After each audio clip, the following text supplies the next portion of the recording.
Bonjour. Donc nous allons étudier tout ce qui est préfabrication foraine et planification de la préfabrication foraine, notamment pour pouvoir caler le planning, les approvisionnements et les zones de stockage dont on aura besoin pour l'installation de chantier.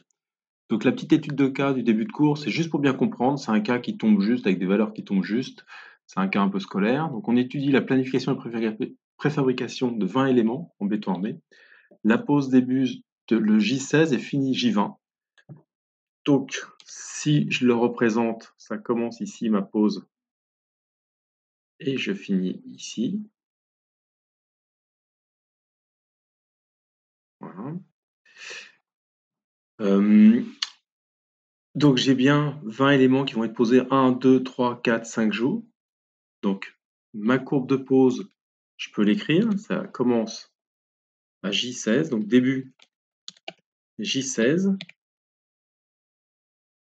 Fin, c'est J20. Et le truc qu'il faudra retenir, c'est que quand on dit 16, si je zoome ici, c'est 16 au matin. C'est-à-dire qu'on a posé 0 poutre ici. Et quand on parle de 20, date de fin, c'est 20 au soir. Donc, si je le représente ici, c'est J16 matin. Et là, c'est J20 au soir. Et une date au soir, c'est la même chose que J21 au matin, vu qu'on ne travaille pas la nuit. Si je regarde sur mon petit planning ici, j'ai bien J20 au soir qui est égal à J21 au matin. Pareil, J16 au matin est égal à J15 au soir. Ça va être pratique pour éviter de se tromper quand on calcule des durées. La durée, on peut dire que c'est 21 moins 16. C'est-à-dire que quand vous calculerez des durées, pour ne pas vous tromper, vous partirez toujours de date au matin ou de date au soir. Mais il ne faut pas mélanger des choux et des patates. Il faudra faire 21 moins 16 ou 20 moins 15. D'accord? Ou alors, si vous avez bien compris, vous pouvez faire 20 moins 16, il faudra rajouter plus 1. Et souvent, vous l'oubliez. Donc, on va calculer la durée comme ceci. J'ai fait une faute. Voilà. Alors, c'est simple dans ce cas-là parce que on peut compter avec les doigts. Mince, jour au carré, ça ne veut rien dire. Je vois bien ici que j'ai 1, 2, 3, 4, 5. Ça fonctionne. Mais quand je calcule une durée sur des temps plus longs, il faudra bien que je raisonne en date au matin pour ne pas avoir une petite erreur sur un jour. Voilà. Donc ma cadence, je peux la calculer. Ma cadence de pause, c'est le nombre de pièces, 20, sur le nombre de jours. Et donc, ça fait 4 unités par jour. Comment on va représenter ça au niveau du diagramme chemin de fer? Je vais faire un petit zoom ici. Enfin, ça ressemble à un diagramme chemin de fer.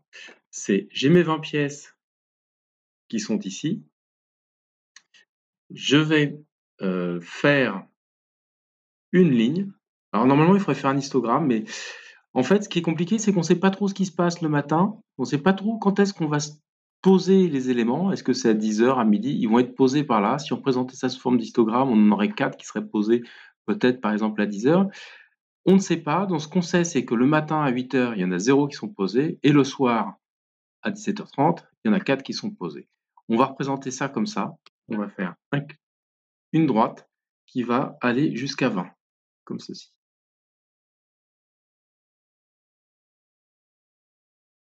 Voilà. Et ma droite,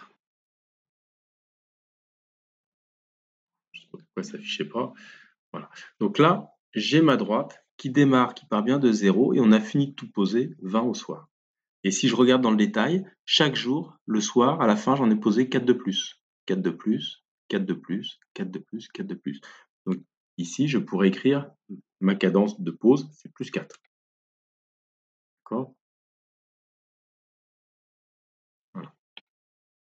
Voilà. Là, on a traité la partie pause en relation avec le planning Gantt. On a notre courbe de pause.